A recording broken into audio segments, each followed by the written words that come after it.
This Torah class is brought to you by TorahAnytime.com. Parshas Vayishlach. This week's Haftorah, of course, is the Navi Ovadia. And what's amazing is we lay in the entire Navi. We lay in all 21 psukim or so of Sefer Ovadia. And the connection to the Parsha is obvious. Ovadia prophecies on the Mapala of Edom, on the downfall of Edom as a punishment for their wickedness, which is similar to the Parsha where we find the encounter between Yaakov and Esav, and Yaakov and the Sarai Shal Esav, and just same way Yaakov topples the ministering angel of Esav, likewise in the future Esav will have his downfall. And the Navi begins, Chazayin Ovadia Koyamar Adonai Elohim L'Adaim Shemua Shamanu Me'es Adonai V'tzir B'Goyim Shulach Kumu V'Nakuma Aleha LaMilchama. Okay, so firstly, who was Ovadia? That was a rhetorical question. Second of all, what does it mean? Shmua Shamanu. We heard a report. Okay, I mean, what do you mean you heard a report? You're the one telling it to us, so tell us what the report is. What does it mean we heard a report? So Rashi on the spot says, Ma'ishno Ovadia Edom. Why was Ovadia the one to prophesy about Edom? And throughout the scriptures, we don't find any other prophecy. Amru Chachamim, Ovadia ger Adomi haya. Ovadia was a convert from Edom. Okay, that's the first thing. That's what Chazal say. Amar HaKadosh Baruch Hu, Mehem, from them, Ubahem, and in them, Avi Aleim, I will bring upon them. Yavoi Ovadia Shadar bein Shnei Rasham. Let Ovadia come, who lived among two wicked people. Achav v'Izevel, namely Achav and Izevel. V'loi lamad mimasem, he did not learn from their evil ways. V'yifra, and let him repay, me Esav Harasha, Shadar bein Shnei Tzadikim. Yitzchak v'Rivka, v'loi lamad mimasem. So in other words, Esav, we're going to really give it to you. Here we have a tzaddik Ovadia, who hung around the wicked and didn't learn from their bad ways.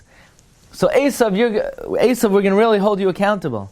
Because not only were you bad, but you should have learned from the righteous ways of Yitzchak and Rivka. So Ovadia, who did not learn from the wickedness of his surroundings, will prophesy about the downfall of Esav, who didn't learn from the righteous behavior of those who surrounded him. By the way, the Radak goes in the ways of Rashi. So just to point out, has this Ovadia ever been mentioned before in the Tanakh? Sefer Melachim. Achav tried to seize Ovadia, and Ovadia, the pasuk says in Melachim Aleph and number 7, Perak Yud Ches pasuk Gimel, feared God greatly. That's all we know about Ovadia. Ovadia Yarei Es Hashem Oid. By the way, it's interesting. Who else in history was called Ovadia? Rabbi Yosef. Who else? The Bar Tanura. Ovadia Bar Tanura. Now, the name of his sefer is Amar Nekeh on Chumash. But if you look in the Amar Nekeh, you'll see something very interesting. He had a middle name. His middle name was Ovadia Yarei, which is Pillei Plum. What kind of Yarei? So it comes from this pasuk. Ovadia haya Yarei es Hashem ma'od. Ovadia feared God greatly. So Rashi clearly is learning that Ovadia was the same Ovadia that we find in the generation of Achav, mentioned in Melachim. By the way, the woman who cried out to Elisha that my husband died, that husband was also named Ovadia, which Rashi seems to learn it's all the same Ovadia. The Radak follows the path of Rashi. Look at number 4. Zeh hanavi lo yadanu be'iza daras nave. This Ovadia, we don't know when he prophesied. Did he prophesy in the first millennia? Did he prophesy in the second millennia? Did he prophesy yesterday? When did he live? The opinion of Chazal, Shazeu Ovadia Shahaya im Achav. Chazal say this was the Ovadia with Achav. V'oid Amru, Chazal say further, Ovadia ger Adomi haya. V'hisnave ra al Edom. Hainu da Amri Inshi Kappa Dechoik Nagra Begave Nisrev Chardale. Where does that mean? Amar by Bal Ha'arach Ha'uman Shechoik Hakaf Oisai Hakaf Atzmai Soref Piv Bechardal Chazak. Meaning, the craftsman that makes a spoon, that spoon itself, he'll burn his tongue with mustard. Where the lashon of the Gemara in Sanhedrin is, Meneu be Abba, Nezel be Nagra, which means from the forest itself comes the handle for the axe. You know that song? Hopefully not. Okay, so, but there's such a Gemara that from that forest itself comes a handle for the axe. That means where's the axe going to come from that will chop down the forest? From the forest. Who's going to prophesy about the downfall of Edom? Ovadia. Why? Because he comes from Edom. Give you another example. Paro sees in a dream that, according to his astrological signs, the Mashiach Shel Klal Yisrael is going to be born. So on that day he makes a decree, all babies going to be thrown into the Nile. So what does God do? God is sitting in heaven, he's laughing. You're going to stop the Mashiach Shel Yisrael? So the mother throws the baby into the Nile. Who finds the baby? Basia. Who brings the baby home? Basia. Into whose house? Paroi. The baby wakes up in the middle of the night. Basia says, Dad, I'm too tired. You want to take care of the baby? Paroi rocks Moshe back to sleep. I don't have enough formula. I can't afford it. Paroi, here's my credit card. Paroi, who's going to pay for the tuition? The tuition these days in Egypt looks crazy. Paroi foots the bill. Who's going to educate Moshe? Moshe Rabbeinu comes home, his tie is crooked. Paroi says, hey, you growing up in my house, you're going to be a leader one day. Fix your tie. The Ibn Ezra says that Moshe had to grow up in Paro's palace because since the Jewish people had a low morale and a slave mentality, Moshe could never be a leader. So he couldn't grow up with the rest of the Jews, so he grew up among royalty so he could be the Melech Yisrael. So who made Moshe? Paroi. Paroi thinks he's going to destroy Moshe. Paroi creates Moshe. That's the Hashgacha Pratis. Meneu be Abba, Nezel be Nagra. So says the Radak, following in the ways of Rashi, Amar Kodesh Baruch Hu, Yavo Yavadia, Shadar ben Shnei Rishon Ma'achav Yizevel, V'loi Lamad Mimaseim, V'yifram Me'esav Harasha, Shadar ben Shnei Tzadikim, Yitzchak V'Rivka, V'loi Lamad Mimaseim. V'nei Kol Nevuasai Hoysa Al Edom. His whole prophecy was about Edom. V'amar, and he says, Ki im Churban Edom, with the destruction of Edom, Tiyat Shuas Yisrael, will be the salvation of Israel. Kol Nevuasai. Okay. Now let's examine the Rashi and the Radak are from the Gemara in Sanhedrin on Lamed Tesam Beis. Let's just examine the lashon of the Gemara. Ma'ishna oivadya le'edaim. Amar Rabbi Yitzchak, Amar HaKadosh Baruch Hu, Yavai oivadya. Hadar ben Shnei Rishaim, v'lo lam masem, v'nave al Esav HaRasha, Dar ben Shnei Tzadikim, v'lo lam masem. Now pay attention.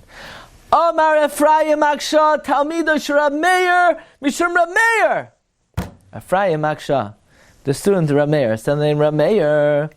Oivadya Gera Doimi Haya. Oivadya was a convert from Edom. Hainu Damri Inshi Mineu Be Abba Nezel Be Narga. That's the shita of the Gemara, the shita of Rashi, and the shita of the Radak. Comes Rabbi Avram Ibn Ezra. Please don't say the Evan Ezra. People say, I heard a great Evan Ezra. The Evan Ezra is a chelik of Shulchan Aruch. The Parish and Chumash is the Ibn Ezra. Okay. Just, I don't want you to sound like an ignoramus. You come, people are going to say, where do you learn? Glatstein. You say, so then don't say Evan Ezra. Okay? If you're going to come to the shir, it's Ibn Ezra. Thank you. So Ibn Ezra says, Lo yadanu doirai. We have no idea when he lived. What do you mean? The Gemara says that this was the Oivadya that was in the generation of Achav. No! Ibn Ezra says not true. You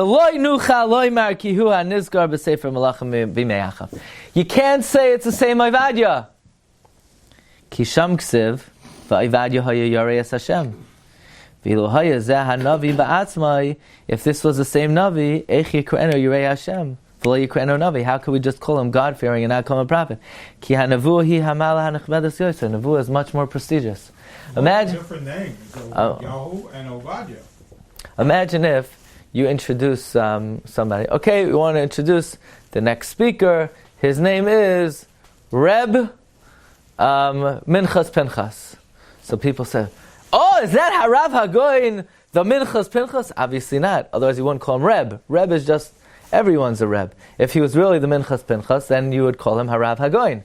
So that's the Kasha ben Ezra. It cannot say that this Ovadia is Ovadia in Malachim, because in Malachim the only title we give him is God-fearing. But here he's a prophet, so it can't be the same person, because how could we just refer to him as God-fearing and not refer to him as a prophet previously? It must be different people. Much, of course. So that's the Shita of Ibn Ezra. The Gemara says it's the same. So is the Ibn Ezra arguing on the Gemara? Of course he is. That's his derech. Now, just to explain, the derech of the Ibn Ezra is that al pi pshat yachal lefarish keneged mesaras Chazal. That on the level of pshat you could be mefarish against the Chazal. Doesn't mean he's not makabel the tradition of Chazal. He's just saying im kabbalah hi nekabel. It may be true, but pshat is certainly not that they're the same person. Comes the Abarbanel, and the Abarbanel disagrees vehemently with the Ibn Ezra. And today's Shiur, we're going to learn 3 machloikesin between the Abarbanel and the Ibn Ezra regarding this week's Haftorah. First of all, the Abarbanel says that the kavana of this nevuah is to make it known that the Churban of Edom will be in the future, and to explain that this ummah that we call Edom started off very small and then spread to the whole world. I'll just share with you. You look in Sefer Yehoshua, it says that which Shevet bordered Edom? Shevet Yehuda bordered Edom. That means Edom was the southeast of Israel. I have a question. We traditionally view what's Edom? Rome, and then America. So Rome is southeast of Israel? America is south. So how did Edom start off in Tamar, in Edom, which is southeast, and then get to Italy? And when will this happen? When many evils and difficulties will pass over Israel, but that through history they will suffer setbacks, but they won't be completely destroyed.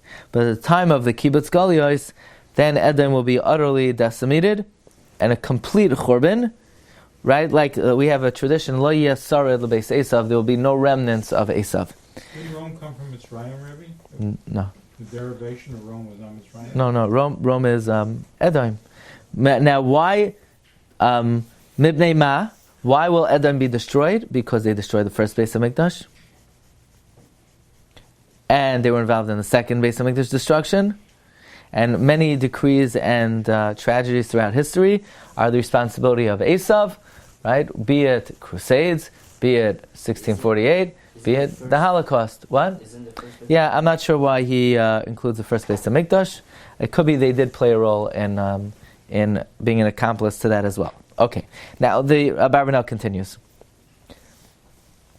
He says, "Ein lanu derech ladas hadvarim hakedumim asher einenu lo yira'u."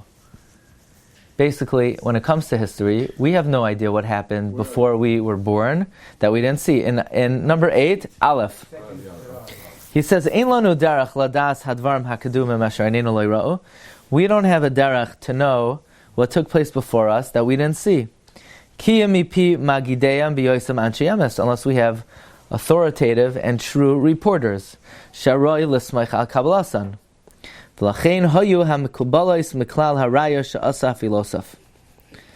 explains as follows. The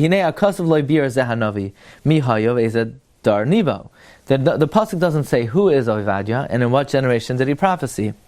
But our Chachamim, who have a tradition, generation to generation, and from the Nevi'im, they tell us that this Ovadia is the same Ovadia mentioned in Sefer Malachim, who had dealings with Achav. And they say he was a Ger Adoimi, and he's from the descendants of Eliphaz, Rea Eoiv. What does that mean? The friend of Eoiv. We know one of the figures in Sefer Eoiv was Eliphaz. The Medrash Tanchuma says, Chazoin Ovadia, HaKadosh Baruch Hu said to Eliphaz, you rebuked my servant Eoiv. I will establish from you a Navi who will pay back your family. In other words, Hashem apparently was not happy with Eliphaz's retorts to Eov, and because of that, Eliphaz was punished that Ovadia prophesied about his downfall. Now, this is one of my favorite things. The Abarbanel quotes the Gemara in Sanhedrin, and then he says, "Kvar kosafti b'hakdama v'chakir shaina." Okay, ha'amnam harav Avram ben Ezra b'hischak musai, in his wisdom, and I think he's saying that tongue in cheek, meaning maybe he feels he's being too smart. He says, Kasav, that it cannot be the same Ovadia as in Malachim. Why? Because there it says he was Yarei es Hashem, and it doesn't call him a Navi. But says Abarbanel, wait a second. We know later on in Sefer Malachim it says, V'isha achas minashei b'nei anavim. One woman from the wives of the Nevi'im cried out to Elisha, and she said, "Your servant, my husband, died." And you know he was God-fearing. You know he was Yarei es Hashem. So who is she referring to? Ovadia, because we know Ovadia is a Yarei es Hashem. But what do we call her? The wives of the Bnei HaNevi'im. So says the Rabbi, now wait a second. We know that her husband was named Ovadia. And we know that this Ovadia was a Navi. So why in the world should we say that it's a different Ovadia? You're going to say because it doesn't call him a Navi? I mean, it does call him here in Malachim Beis a Navi. Let's look how the Abarbanel says it out. Look at number 10. What does the Abarbanel say about the Ibn Ezra? V'tana soizois hevelhi. This taina is empty. Ki ulai, number 10. Ki ulai biyoisei v'adu veis achav. I would have said, maybe that period in history he wasn't a Navi yet. But he says very simply, he wasn't. You know why? Because when you're hanging around Achav and Izebel, that interferes with the Wi-Fi. You know? Sometimes, remember? Occasionally there has been a Shiur where where the image didn't come out. You know why? Because people forgot to turn off their phones. And when your phones are on, they interfere with the reception of the Bluetooth. That's why in this Shiur nobody has their phones on during the Shiur. But if it would be on, it could interfere. So too, when Achav and Izebel are hanging around Ovadia did not receive his nevuah. So he says, Ovadia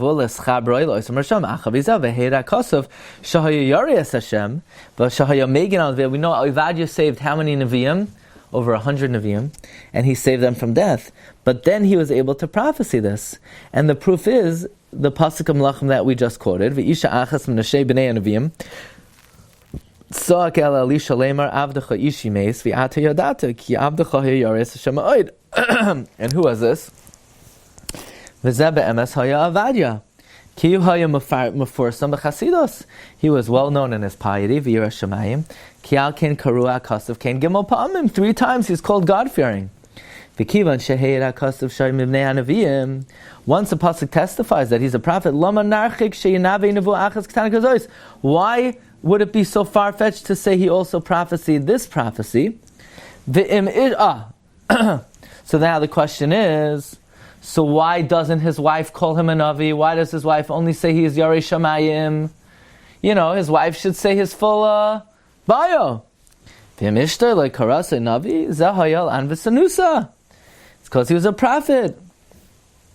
Or because Levad. And therefore she said he's a Yarei Shamayim. And maybe that's why his wife expressed and described him as V'ata Yadata L'fisha Ovadia Hayadua L'Elisha in Yanai. Ovadia was known to Elisha, V'hanavu Asher Nibei, and the prophecy that he prophesied, V'imlo Hayadavar Kain. If this was not so, then this would not have been testified about. Now this is my favorite part. Who's the one who says that Ovadia was a convert from Edom? Who's the one? Ephraim Aksha Talmido Rameir. So unbelievable. This week's Parsha, it says, Vayira Yaakov Ma'od, Vayetzer Lo. Yaakov was very afraid and he was distressed. It says Rashi, Vayira, he was afraid Shema Yehareg. Maybe he would be killed. That's something to be afraid of. Vayetzer Lo, he was distressed. Shema Yahareg. he might kill acherim, others. Pasha Pshat is, he was afraid he was going to kill Esav. So all the Mefarshim ask, why would he be afraid? Esav's coming to kill him. He's coming to kill him. So I saw in many, many Svarim, and I think in the Sefer Peninim Yikarim, I saw in the Sefer Chavetz El Hashara, and I saw in the Mayanar Shel Torah, who's acherim? The Gemara says it's Soif Hayriyos, that because Rameir gave Rav Shimon Gamliel a hard time, he kicked him out of the base medrash, and he said, don't quote him anymore, call him acherim. So Yaakov Avinu was afraid if he kills Esav, he's going to kill acherim. Who's that? Rameir. That's what Yaakov was afraid. But turns out, who's testifying that Ovadia came from Edom? Rameir. Why Rameir? Who else could have known? Except for someone who has a family tree. Rameir had the family tree from Esav. And he knew that Ovadia was one of his Zedas. He knew Ovadia was one of his grandfathers. That's, the Abarbanel says this. Abarbanel says, the Talmidoi shel Rameir shahaya ger adoimi heyed shahaya Ovadia gam ken ger adoimi. How would Rameir know this? He had a tradition. His great-great-grandfather, who was a nice Italiano, who learned from his Italianisha. Why do you think you didn't like pizza? Why do you think what's the hallmark of a Jewish neighborhood? It's Italian food, right? Pizza. Why? Because we know the Shita Rameir, ben kachel nekro banim. That's how you know. That's why Jews love pizza. Why? Yeah? Now, why we like Chinese food is beyond the scope of today's lecture. Okay? I would say, you know why? Because the pasuk says, "Waktoi v'chesed yerdefuni kol yemei chayim." Okay, there we go. So, u'me'asher haya Ovadia ger adoimi. Therefore, since Ovadia was a ger adoimi, Shabbat lachzos tachas kanfei hashchina. Therefore, HaKadosh Baruch Hu showed him the destruction of his progenitors to console him, lest you think you made a mistake running away from Italy. Don't worry, Hashem's going to destroy Edom, because Yoiser of la'adam das masha asalias b'umasai. It would be more beloved to someone like Ovadia to know what's going to happen to his progenitors than a different Navi. Okay, so that's the first machlokes Abarbanel and the Ibn Ezra. The Ibn Ezra says it's a different Ovadia, and the Abarbanel says what? Zeh Hevel. That's Hevel. Second machlokes. What is this prophecy about? The downfall of Edom. When? When will Edom have its downfall? The Radak we saw earlier, the end of the piece says, V'hanavua hazois hoisa b'bayisheni. The Nevuah is talking about the Bayisheni. Sheheru b'nei Edom liYisrael b'churim Bayisheni. That the Bnei Edom harmed Israel in the times of the second Beis HaMikdash. Like we say in the Nevuah of Amos. So the Radak says it's going to happen in the end of days. However, the Ibn Ezra says, Mechamas, Elu apsukim yardu, in Pasuk Yud it indicates, Ki zois hanavuah al Edom, hu achar galus Yushalayim al Bavel. V'chein omer ha'makoinen, zechar Hashem l'nei Edom, shahayu oimrim l'ma'avliyim. Remember we wanted to know, you asked me, why does Abarbanel say that Edom was involved in the destruction of the first Beis HaMikdash? Because we have a tradition in the Pasuk, in the Parak, Al Narois Bavel, we say, the Edomim said to the Bavliim, Aru ad hayisoid ba, chsiv tama v'nech bas yoin, lo yoisav ha'gosech, poker v'nech bas Edom. Unebuchadnezzar hishchis Edom. Nebuchadnezzar destroyed Edom. V'tiyarsam shmama. Yechezkel also prophecies about it. That after Golus Bavel, Israel returned, and Edom did not. So the opinion of the Ibn Ezra is, what is the prophecy about? What is the prophecy of Ovadia about? Destruction of Edom by Bayesheni. That's the Shita of the Ibn Ezra. That it's referring to destruction of Edom in between Bayis Rishon and Bayesheni, right before Bayesheni. That's what it's talking about.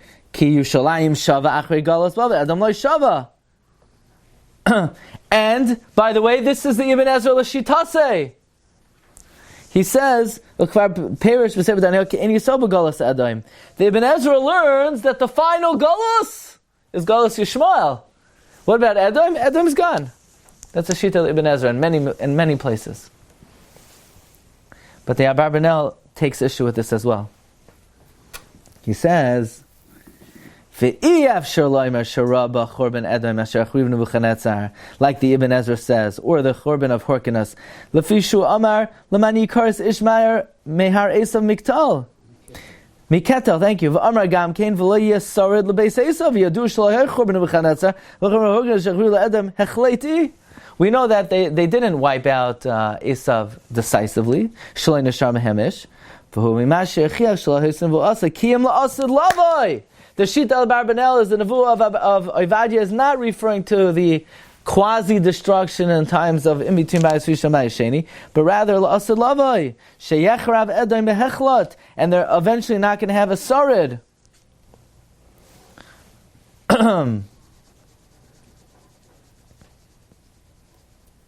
Interesting that we know there's a concept that all the Makkos and Mitzrayim were Masei Avos similar to the Achros Hayamim, right?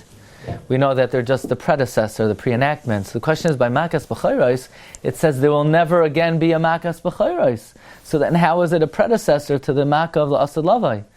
So one of the Rebbe say that's because the Asad Lavai there ain't going to be no Makas B'chayros. The Asad Lavai, when it comes to Edom, they're all going down, not just the B'chayrim. The oldest, the youngest, the middle. Okay. By the way, the Abarbanel ends with a very interesting yediyah. He says, the Teda Gamkein Shekama Nevi'im Nivu al Churban Edom Bishmai. 9 Nevi'im testified about the destruction of Edom. Bilam, Evadia, Yeshaya, Yoel, Amais, Yirmiyah, Yechezkel, Malachi, and David. This is perhaps why it says Shmua Shamanu Me'es Hashem. We heard a report. What does it mean we heard a report? Meaning this is a well-established nevuah. This is a frequently prophesied nevuah that many Nevi'im have already said. And then the Abarbanel goes on to say a very interesting yediyah. He says that Kfar Kasavti in my parish on Yeshaya, that often when Nevi'im, when they saw in their prophecies something that another Navi already prophesied, they would use the exact same words. Because a Navi didn't necessarily hear the exact words from HaKadosh Baruch Hu, only Moshe Rabbeinu did. Other Nevi'im were masig their nevuah through a mashal, through an image. And they would just say it over in their own words. However, if they were familiar that a previous Navi said over this nevuah in certain words, they would use those words. For example, David HaMelech says in Perek Kuf Lamed Hey, Ki yadin Hashem amay ve'alavav yisnecham. Well, hey, where do those words come from? Ki yadin Hashem amay ve'alavav yisnecham. You think Hashem told those words to David? David did not receive words. The answer is, David received an image, but since he knew that Moshe used those words, he used those words as well. Okay, that's the second machlokes Ibn Ezra and the Abarbanel. Ibn Ezra learns this is a nevuah about the destruction of Edom before Bayesheni. Abarbanel learns it's Asad Lavai. And the third one is one of my all-time favorite. Actually, there's a third one, and I'm going to share with you one of my favorite things that I ever saw. In the end of the Haftorah, second to last pasuk, V'galus hachel hazeh livnei Yisrael asher Knaanim adet Sarfas v'galus Yerushalayim asher b'Sfarad Yereshu eis arei hanegev.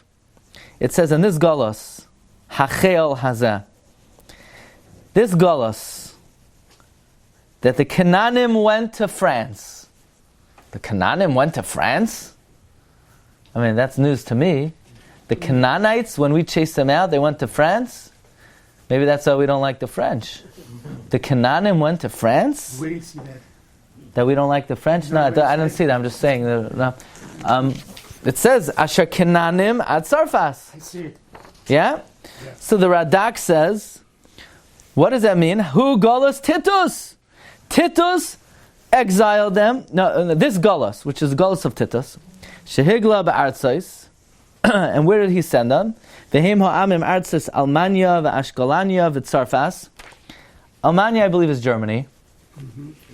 Ashkelonia is Cologne, which is France, v'Tzarfas. Hu shekar Francia. V'archa Sfard, shekar Spania. Now, the very interesting thing. Our tradition is that when Titus came and he chased the Jews out, he chased them to Europe. But the most prestigious Jews, the family of David and the Bnei Yehuda, went to Spain. That's a tradition. It's not only a tradition; it's a pasuk in the Tanakh that not the Sephardim, the Spanish Jews, which might be Ashkenazim today. For example, in the city where my grandfather comes from, Linschitz, that was settled in Poland from people who were chased away in 1492. A lot of Ashkenazim have Spanish blood in them. Abarbanel, right? He says, "Anomi Geza Yishai," right? So Abarbanel himself, he says about himself, "Am Golos Yerushalayim Asher B'Sfarad." So the most prestigious Jews. By the way, Titus took 10 prestigious families, and he sent them to Spain. De la Mansi, De la Rosso. There's certain prestigious families who were came from David HaMelech, the family of the Shibel HaLeket, and they were sent to Spain. Where to Spain? Good weather, I don't know. But what he's saying interestingly is they heim shagolu b'sfarad v'achirim golu l'shar aratzos v'neskarim v'espashtu ba'artzos v'me'aratzos elu golu me'yatzmam v'omrim b'kabbalah ki b'nei eretz Almania, the Germany. You want to know why the Germans were the most ruthless? Hayu Kenanim.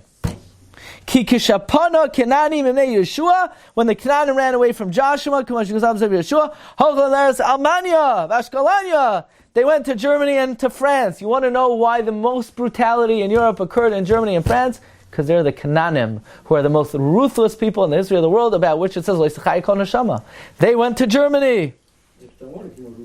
What? Kenanim. Comes Abarbanel, and he just voices his opinion. And what do I have to say about that which Ibn Ezra and the Radak say, that Germany are Kenanim?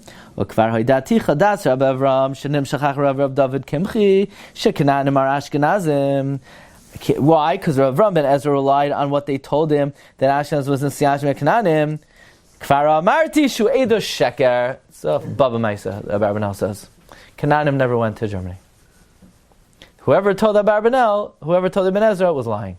So what's to do with this pasuk? Surprise. Oh, so who are the Kenanim?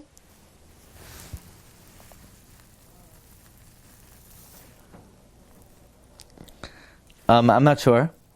Well, okay, but I want to read to you one incredible thing.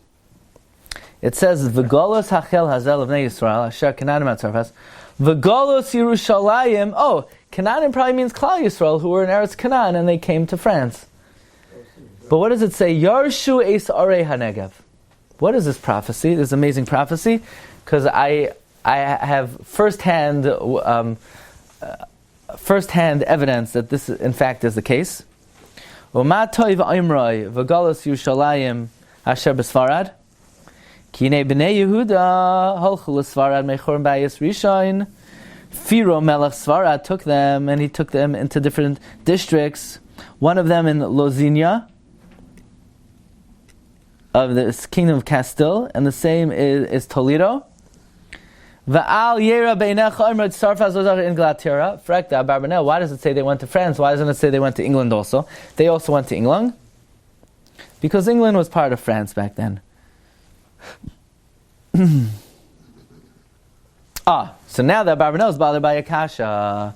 Go to England and France and Spain today, and there's not one Jewish person in the whole country. So what does it mean that these Jews are going to come back and inherit the Arei HaNegev? V'afal pisha'ata ein b'tzarfas v'loy b'sfarad ish asher b'shem Yisrael yichuneh lo yish el v'chazev. God is not a man that he lies. Ki tamid yiskam yirazeh. By the descendants of those who used to live in those countries, that they'll eventually return to Eretz Yisrael. Fine. Ve'ulai shakiven gam kein al b'nei Yisrael. But says Abarbanel, words that should send shivers down your spine. Asher yatsu miklal adas. Yidden who converted mitaik of hatzarais because of the force of the oppression and the Inquisition and Turkamada, v'hashmadais, v'nisharu b'tzfaras v'sfarad la'alap meravavis kilos gedolos. Today you have thousands and tens of thousands of Jews who have Jewish blood in France and Spain. And in the end of days, the Navi is saying, Shehem yashuvu bikshu es Hashem lekeim. They'll discover their roots and they'll come back to Judaism. That's the nevuah of the Ovadia, that all the Yidden in Spain, who perhaps were Marranos and eventually forgot about their roots, the nevuah is Yarshu es Ari HaNegev. They will come back to Eretz Yisrael. Kamay shemehem oisim hayoim hazeh, as we see it happens today. And this is the prophecy of which the Navi Ovadia speaks. And I'll tell you, on more than one occasion, I received emails from people who listened either to our Shiur on Ovadia or a Shiur that we gave about Spain, of one particular woman named Miriam Devira, who discovered that she came from a place in Puerto Rico, and she came from a clan of people who observe many Jewish customs, although they don't claim to be Jews. They close the shutters Friday night, they go to the mikvah. In fact, they have a tradition they cannot marry out of their familial clan. In fact, the patriarch of the family says, anyone marries out, I'm going to kill the man. V'kachava, a woman married out, and the patriarch murdered him, and he was taken to court, but the person wasn't a citizen, so it was not a capital offense, so he paid a knas, and he was off the hook. And she discovered that she descends from Marranos. She even discovered the tribunal documents of her ancestor who was tried in Spain during the Inquisition that she showed me. And when I went to Spain, she sent me an email if we could say Kaddish for her ancestors who were killed in the Inquisition, which we did. And she wasn't the only person. Received other emails from people who've discovered they came from their roots in Marranos, and people today are coming back to their Jewish roots. I don't know if it's true, but they even said that the king of Spain, Don Carlos, some suspect he had Jewish roots, but there is a tradition that almost everyone in Spain has some Jewish blood in them. There's a group in New Mexico that came from Spain, yeah, and they're also now finding, and there's a big machlok in the same families. Some say, we're Jewish, and the families don't want to hear about it. Yeah, so this is a prophecy according to Abarbanel. There's a prophecy that Golus Yushalayim Asher B'Sfarad will ultimately return to Eretz Yisrael, and Yershu Eis Are Hanegev Sushataka Bizoicha Tasi Kibos Golios V'Viaskal Tzedek Mhervi Amenu Amen. What? Isn't that a machlokes in Sanhedrin? You've just experienced another Torah class brought to you by TorahAnytime.com.